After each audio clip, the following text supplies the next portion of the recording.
Welcome to this edition of Healthy Habits. I'm Amy Davis. Today our guest is Jeannie Peters. She's a registered dietitian and anti-aging expert. She's going to talk to us about fats, even in the form of saturated fat, can be key players in weight loss. Jeannie, thank you so much for being here with us. Oh, thanks, Amy. I'm glad to be here. I understand that you advocate eating more fat in order to lose fat, which is kind of the opposite of what we've been told. And in fact, you actually believe eating more saturated fat in your diet can lead to weight loss. Can you explain this to us? It's a really great question, and it's one that really needs to be cleared up because for so long we've been following these fat-free diets or low-fat diets thinking that was the key. But let me give you an analogy. You know, when you run your car, you need gas in order to run the engine, but you need oil in order to go ahead and help the machinery be more efficient and help the car to run well. Well, the same thing is true in our bodies. We need our calories from food, but we specifically need certain kinds of fats that actually help to improve opening up the gates of our fat stores and releasing them so that they can be used for energy. But it also turns out that many of the saturated fats like butter, things like eggs or egg yolks, we've been told we need to avoid that.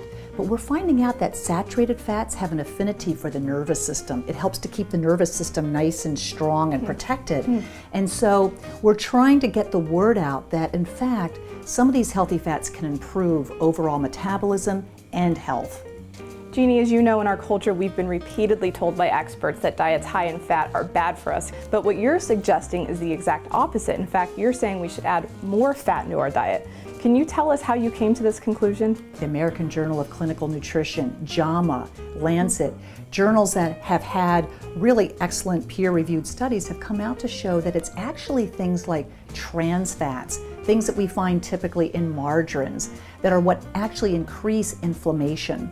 Inflammation is the root cause of heart disease and so many other degenerative diseases. So the word that we're trying to get out is to make sure that people are getting real fats. So, you know, some of us just knew that instinctively, like butter just tastes better than margarine. Well, now we're finding out that, again, those real fats, which haven't been processed heavily, really do the body much better.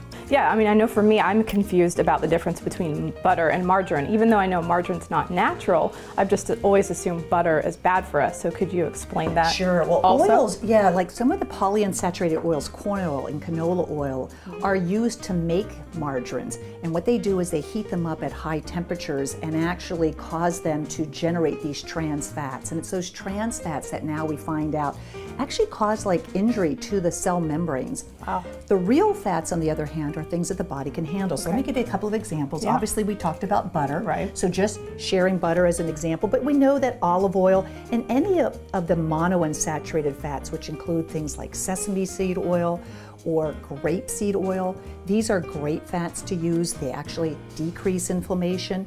Here's one that's surprising. I love coconut oil. Me too. I'm glad you're saying it's good for us. Coconut oil in the past was hydrogenated. That meant that they pumped in hydrogen and made this semi-liquid fat solid at room temperature, which would help to go ahead and preserve foods. But when it comes to our health, we don't want that. So just your organic virgin coconut oil, you can find it at many stores in the area. That's great. You can use it and replace it just for butter when you're cooking, and it will handle a little bit higher heat than, let's say, something like an olive oil. This is best if you're going to cook with this, that you do this at low heat. And then I just have to go and mention a couple of others. Nuts, 1/4 cup of nuts, whole nuts, again, great source of monounsaturated fats, can be great. Two others. This is chia seeds. I love chia. Great source of omega-3 fats, great to go ahead and put into a smoothie. And then this is your flaxseed meal. This is, again, a nice example of a fat that can be added to, you know, shakes or smoothies or yogurt or oatmeal, and it'll give you not only a little bit of fiber, but also a healthy fat. When you're thinking in terms of portion, think in terms of putting your 2 thumbs together.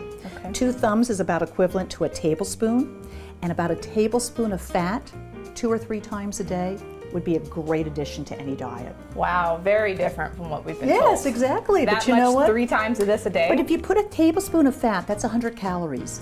So even if you did 3 tablespoons of fat, olive oil, nuts, and something else, you're only at 300 calories. It's certainly something that can be incorporated into the diet and allow for weight loss at the same time. In fact, accelerate weight loss.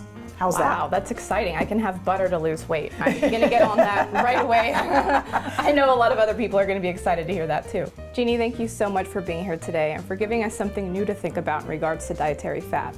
Thanks. I hope I can come back again. Well, that's going to do it for this edition of Healthy Habits. We'll see you next time.